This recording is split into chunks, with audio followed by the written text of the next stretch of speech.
واحد يقول لي: انت عمال تقول الاهلي هيجيب صفقات، والاهلي داخل في كذا وداخل في كذا وداخل في كذا، هو مفيش اي اخبار عن نادي الزمالك؟ اقول لك لا، فيه.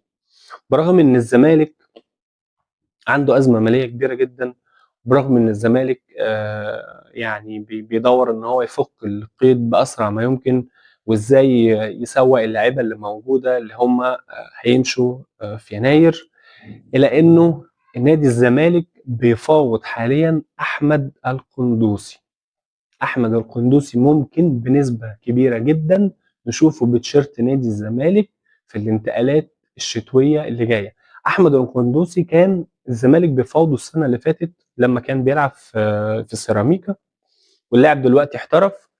ف بعد الاصابه اللي اتصابها احمد القندوسي بدا يرجع تاني، وهو بصراحه لعيب هايل ولعيب عنده موهبه كبيره جدا، والزمالك بيفاوضه. ده حقيقي، والاخبار ديت حقيقيه ان نادي الزمالك داخل في مفاوضات مع احمد القندوسي، وممكن بشكل كبير نشوف احمد القندوسي في نادي الزمالك.